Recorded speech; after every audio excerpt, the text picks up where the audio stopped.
Welcome to Flashback, a recap of stories that made headlines during the week.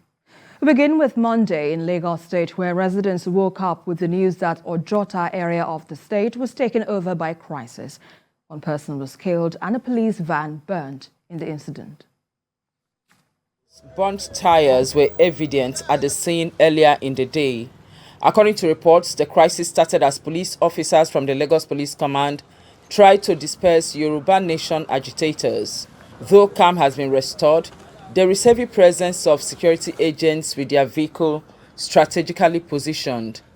It's been difficult getting those in the area to volunteer information, as most claimed they weren't around when the incident occurred. Speaking earlier on TVC News, the police public relations officer gives more insight on the crisis. If it was a procession that wasn't disrupting flow of traffic, then of course we would be there to provide security for them. But these were clearly people armed with pump action rifles. And even before the police got there, they were already shooting in the air and they were already scaring people. So we received numerous calls from people saying some people were shooting sporadically. So definitely, those are not the kind of people you want to provide security for. These are the kind of people you need to disperse and get arrested. Lagosians in general will be fiercely resisted, and such people will be decisively dealt with in accordance with the provisions of the law. Meanwhile, the Lagos State Commissioner of Police, CP Abiodun Alabi, has issued a stern warning that anyone or group of persons found disturbing the peace of the state will be dealt with in accordance with the provisions of the law. Part of the statement reads, though the command is not averse to people's right to freedom of assembly and association and expression, the command will equally live up to its mandate of ensuring that no person or group of persons is allowed to infringe on the fundamental human rights of others. And still on Monday, the Independent National Electoral Commission said it will leave nothing to chance in ensuring that intensive and extensive security is provided for the election personnel, materials and processes ahead of this year's election. The National Commissioner and Chairman of the Board of the Electoral Institute, Professor Abdullahi Zuru, said this in Abuja at the start of a two-day validation workshop for election security training resources. Also, the workshop on Monday, the Director General of the Electoral Institute, Dr. Saad Idris, emphasized that the election security training documents will play a very critical role in the effective training of security personnel in ensuring, or securing rather, the electoral environment for credible and inclusive elections. They will already be introduced to election security, election process and procedures, so that by the time we are doing the 3D security training for elections, they are already familiar with all the processes, with all the responsibilities, with what they are supposed to do, with expectations of their role and responsibilities of election day, which is by and large protecting our own INEC staff, protecting the election materials, protecting the voters themselves, and perhaps maybe protecting even our polling units and collation centers. Well, it was a rough start to the new year as the Nigerian movie industry woke up on Tuesday morning to the sad news of the passing of film icon and Chief Executive Officer of the African Movie Academy Awards, Peace Ayam Osigwe. Veteran filmmaker Obi Emelonye confirmed the news in a tweet where he uploaded her picture with the message, "Thank you and good night, Dada, peace." According to reports, she was in coma at St. Nicholas Hospital before she succumbed to death. Her family, in a statement while confirming her death, pledged to continue her legacy. They described her as a trailblazer, titan and pathfinder.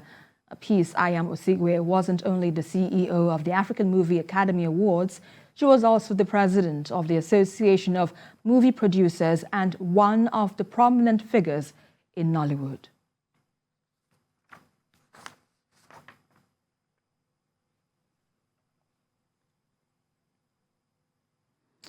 Well, let's flash back to Wednesday now, where the nation's capital, the chairman of the Independent National Electoral Commission, Mahmoud Yakubu, says there is no plan to postpone the general election, while he presented a clean register of 93,469,008 voters to the political parties.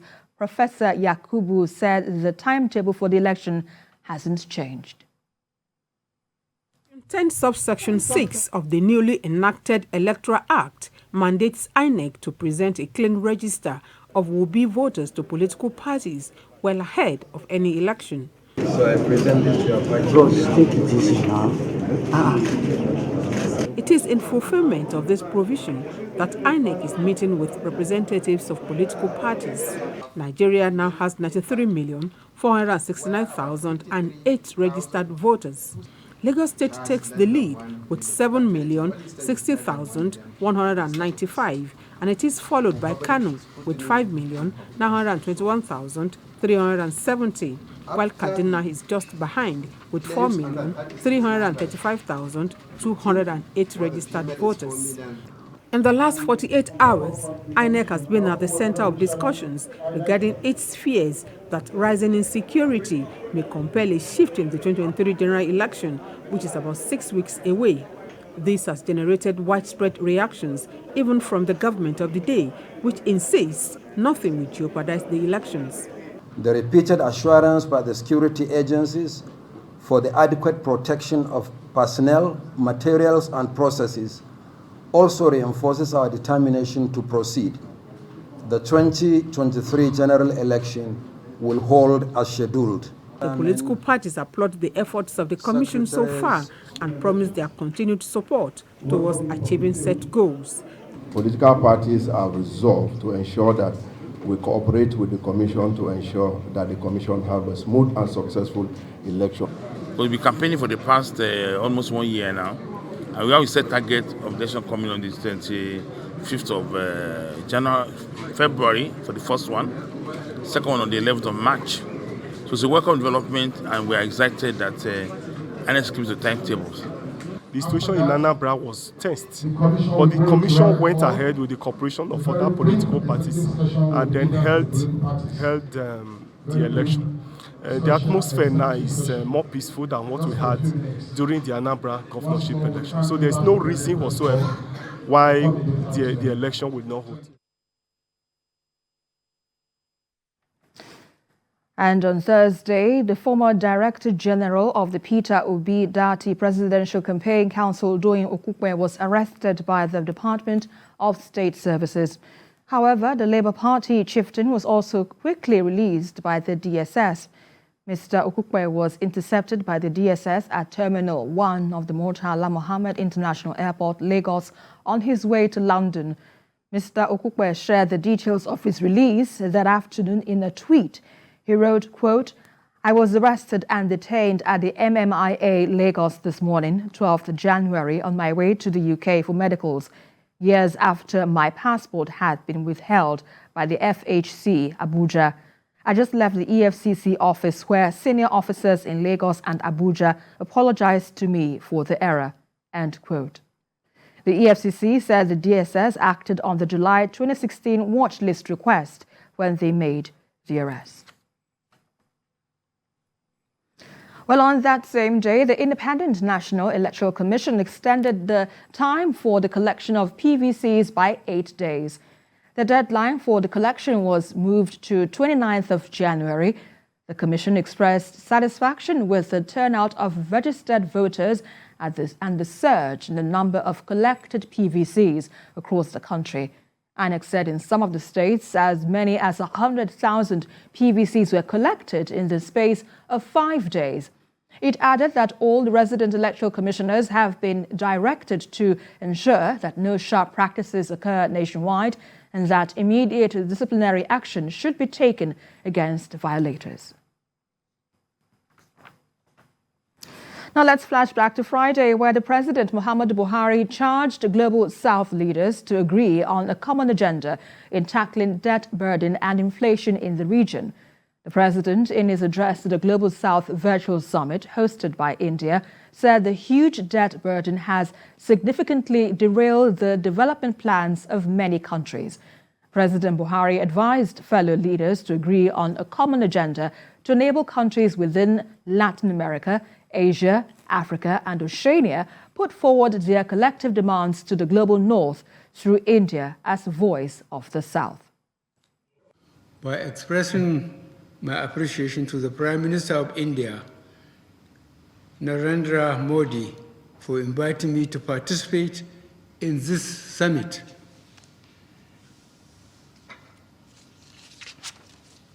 The global South is driven by historical ties and sense of deep solidarity in pursuit of bridging the gap between the South and the North.